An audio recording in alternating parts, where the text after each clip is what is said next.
जय माता की। शारदीय नवरात्रि 2024 का प्रारंभ 3 अक्टूबर से होने जा रहा है। 3 अक्टूबर 2024 गुरुवार के दिन पहला नवरात्रा है और इसी दिन घट स्थापना या कलश स्थापना होगी। कलश स्थापना का नवरात्राओं में सर्वश्रेष्ठ महत्व होता है, इसलिए कलश स्थापना हमेशा शुभ मुहूर्त में करनी चाहिए।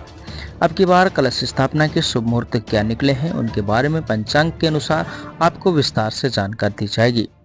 लेकिन उससे पूर्व आपसे निवेदन है, कमेंट बॉक्स को खाली ना छोड़े। कमेंट बॉक्स में जय माता की जरूर लिखें। माता की कृपा से आपके नवरात्र पूर्ण होंगे और आपकी मनोकामना भी पूर्ण होंगी। अब की बार घट स्थापना का जो शुभ मुहूर्त निकला है वो पंचांग के अनुसार 2 शुभ मुहूर्त हैं, जिसमें पहले शुभ मुहूर्त की शुरुआत सुबह 6:14 से होगी। सुबह 6:14 से लेकर ये सुबह 7:21 तक रहेगा, यानी कि कुल 1 घंटे 6 मिनट का ये घट स्थापना का शुभ मुहूर्त है। इस मुहूर्त में आप कलश स्थापना कर लें और माता की पूजा पाठ करें, माता की आरती उतारें, क्योंकि 3 अक्टूबर को पहला नवरात्रा है। यदि ये इस मुहूर्त में आप कलश स्थापना या घट स्थापना नहीं कर पाते हैं तो दूसरा जो अभिजीत मुहूर्त है, जिस मुहूर्त में कोई भी कार्य किया जाता है वो हमेशा शुभ ही माना जाता है। अभिजीत मुहूर्त सुबह 11:45 से प्रारंभ होगा। 11:45 से लेकर ये दोपहर 12:33 तक रहेगा।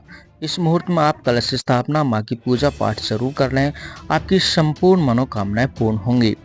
लेकिन इसके अलावा और कोई शुभ मुहूर्त घट स्थापना का या कलश स्थापना का नहीं निकला है।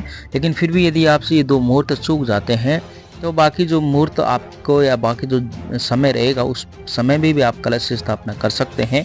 लेकिन इस दिन अशुभ मुहूर्त भी है, जिसको अपन राहु काल का समय बोलते हैं, और इस राहु काल के समय में आपको कलश स्थापना, घट स्थापना बिल्कुल भी नहीं करनी है, क्योंकि अशुभ मुहूर्त में यदि हम कलश स्थापना करते हैं तो उस समय नेगेटिव एनर्जी हैं, जो असुरी शक्तियां हैं, उनका सबसे ज़्यादा प्रभाव रहता है और ऐसे में वो कलश में प्रवेश कर सकती हैं, कलश में और मूर्ति स्थापना में प्रवेश कर सकती हैं, और आपका जो नवरात्रा है वो किसी असुरी शक्ति के प्रकोप में या असुरी शक्ति के प्रभाव में आ सकता है। इसलिए इस मुहूर्त में आप कलश स्थापना बिल्कुल भी ना करें। इस दिन अशुभ मुहूर्त की शुरुआत या राहु काल की शुरुआत दोपहर बाद 1:38 से शुरू होगी। 1:38 से लेकर ये 3:07 तक रहेगा। इसलिए 1:38 से लेकर 3:07 के मध्य आप कलश स्थापना, घट स्थापना बिल्कुल भी ना करें। इस अशुभ मुहूर्त में कलश स्थापना करने से बचें। S24 न्यूज़ पल पल का अपडेट नवरात्रि से संबंधित आपको लाता रहेगा। बने रहिए इसी चैनल के साथ।